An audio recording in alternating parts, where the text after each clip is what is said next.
தினம்தோறும் விளக்கேற்ற நல்ல எண்ணெய் இதயம் நல்லெண்ணெய். ஆயுர்வேதம் ஒரு பொக்கிஷம், நம் ஆயுள் நீட்டக்கும் அற்புதம். டாக்டர் ஸ்ரீவர்மாஸ். நான் தான் அட்ராசிட்டி ஆறுமுகம் பேசுறேன். எல்லாருமே அட்டன் பண்ணீங்க. அண்ணையா தெங்காசி தம்பி, என்ன பண்ணிட்டு இருக்க? அண்ணே, ஒரே பரபரப்பான செய்திகள் நிறைய. ஆமாம், டெய்லி மதுரை பக்கம் கோயில் நம்ம முருகன் கோயில் அது இதுன்னு பெரிய பிரச்சனையெல்லாம் போயிட்டு இருக்கு.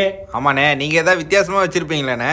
அது இதை பற்றிலாம் இல்லை, இதான் கோர்ட்டில் கேஸ் இருக்குல்ல போயிட்டு இருக்குல்ல. நம்ம வித்தியாசமான தகவலாம் எதுவும் நம்ம கறக்க முடியாது இப்போதைக்கு. இன்னும் நம்ம அரசியலில் பல முக்கியமான தகவல்லாம் இருக்குப்பா. என்னண்ணே, என்ன தகவல் இது? பரபரப்பை கிளப்பக்கூடிய தகவல். என்ன தகவல்? என்னன்னா, நம்ம ஏற்கனவே 2 நாளைக்கு முன்னாடி பேசும்போது சொன்னோம்ல, இந்த மாதிரி தளபதி வந்து ஒரு சர்வே எடுத்திருக்காருன்னு.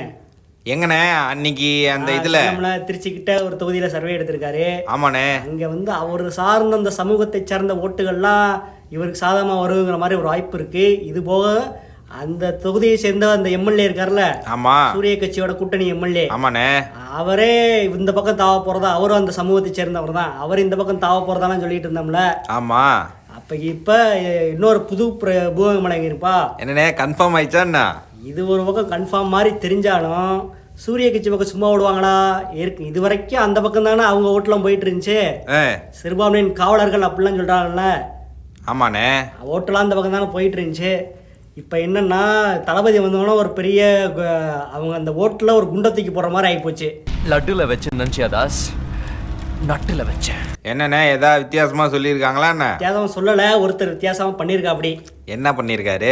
கரூர்காரர் இருக்கார்ல, ஆமாம், அவர் கொங்கு மண்டலத்துக்கு பொறுப்பாளர்கிட்ட அவர் தானே இருக்கிறாரு. சூரிய கட்சியில் இன்சார்ஜ், ஓவரால் இன்சார்ஜ் இருக்கிற மாதிரி அவர் தானே இருக்காரு. ஆமாண்ணே. அவர் வந்து அந்த சமூகத்தை சேர்ந்த ஒரு கூட்டம் நடத்தின ஒரு மாநாட்டுக்கு போயிருக்கா. அப்படி கொஞ்ச நாளைக்கு முன்னாடி. அரசியல் கூட்டமா ஆன்மீக கூட்டமா? ஆன்மீக கூட்டம் தான், ஆனாலும் போயிருக்கா. அப்படி என்ன காரணம்னு தெரிஞ்சிருக்கோம். என்ன காரணம்னா, தளபதி வந்ததுனால நமக்கு பிரச்சனை வந்துடக்கூடாது அவங்க ஓட்டுக்கு அப்படின்னு சொல்லிட்டு அப்படி சுற்றி வளைச்சி இன்டைரக்டாக அப்படியே மூவ் பண்ணுறாங்க. இதில் என்னென்னா, இவர் முன்னாடி இந்த மாதிரி இடத்துக்குலாம் போனதில்லை, அதான் ஒரு ஹைலைட்டு. இதெல்லாம் எனக்கு வந்ததே இல்லையே. இதான் ஃபர்ஸ்ட் டைமா? இதான் ஃபர்ஸ்ட் டைம் அப்படிங்கிற மாதிரி தகவல் வந்திருக்கு. என்னென்ன நடக்குதுங்கிறத வெயிட் பண்ணி பார்ப்போம். ரெண்டாவதாக ஒரு மிக மிக முக்கியமான விஷயம். என்னண்ணே, என்ன விஷயம்? அதாவது கை கட்சி இருக்குல்ல, ஆமா, குழு போட்டாங்களா? ஆமாண்ணே, அந்த 5 பேர் கொண்ட குழு போட்டாங்கல்ல. ஆமா, அவங்க முதன்மையானவரை பார்த்து பேசிட்டுலாம் வந்தாங்கல்ல. ஆமாண்ணே. பேசினப்ப என்ன கேட்டிருக்காங்களான்னா, 40லேருந்து 45 சீட்டு வேணும் அப்படிங்கிற மாதிரி கேட்டிருக்காங்களாம்மா. அண்ணே, இருந்தாலும் தில்லு தான். ஆமாம், எனக்குன்னே இப்போ நிறைய இடத்து இந்தியா ஃபுல்லாக பின்னாடி போயிட்டு 40-45 கேட்டிருக்காங்களாம்மா. கேட்டோன்னா முதன்மையானவர் அப்படியே அந்த இடத்துல ஷாக் ஆகிட்டாராம்மா. ஆமாண்ணே, இந்த மாதிரிலாம் கேட்டால் ஷாக் ஆக தான் செய்யும். ஆமாம், அப்போ பேச்சுவார்த்தையெல்லாம் முடிஞ்சதுக்கப்புறம் என்ன பண்ணியிருக்காங்க, அந்த 5 பேர் கொண்ட குழுவுக்கு வந்து அந்த தலைவர் ஒருத்தர் இருப்பார்ல, ஆமாம், அவர் வந்து முதன்மையானவரோட தனியாக டிஸ்கஷன் பண்ணியிருக்காரு ஒரு 1/2 மணி நேரத்துக்கு. எப்படியா 45 குத்துருங்கண்ணா? ஆமாம், அதையும் கேட்டிருக்காரு. இப்போ 45 கேட்டாலும் பரவாயில்ல, 40லேருந்து 45 சீட்டு வேணும், ஆட்சியில் பங்கு வேணும் அப்படிங்கிற மாதிரி கேட்டுவிட்டாராம். என்னென்ன சொல்கிறீங்க?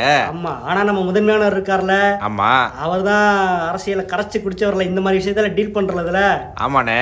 அவர் என்னன்னா, எலெக்ஷன் வரட்டு நெருங்கிட்டு இருக்கு, நாங்கள் எங்கள் கட்சியிலேருந்து ஒரு 5 பேர் கொண்ட குழு போடுவோம் தேர்தலுக்காண்டி. ஆமாம், அந்த குழுவும் இந்த குழுவும் பேசி முடிவு பண்ணிக்கலாம், அப்போ பேசி முடிவு பண்ணிக்கலாம், இப்போதைக்கு இதை பற்றி பேச வேணாம்னு சொல்லிட்டு ஒரே வார்த்தையில் முடிச்சு விட்டாராம்மா.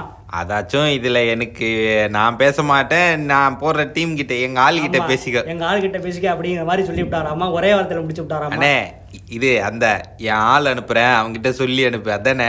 அதே மாதிரி தான் முடிச்சு விட்டாராமா. அவர் தான் ரொம்ப எக்ஸ்பீரியன்ஸில் இந்த மாதிரி விஷயத்துலலாம். ஆமாம், இதனால கை கட்சி அந்த குழு இருக்காங்கல்ல, சரி, மாதிரி ஏமாற்றத்தோட அப்படியே திரும்பினாங்களாமா. இதான் நமக்கு கிடைச்சிருக்கக்கூடிய 2வது தகவல். 3வது மிக மிக முக்கியமான விஷயம், பூகம்பத்தை கிளப்பக்கூடிய விஷயம். என்னண்ணே, என்ன விஷயம் இது? என்னன்னா, போன வாரம் வந்து ஒரு இலைக்கட்சி நிர்வாகியோட ஒரு திருமண ஃபங்க்ஷன் நடந்திருக்குது. யாருண்ணே அது?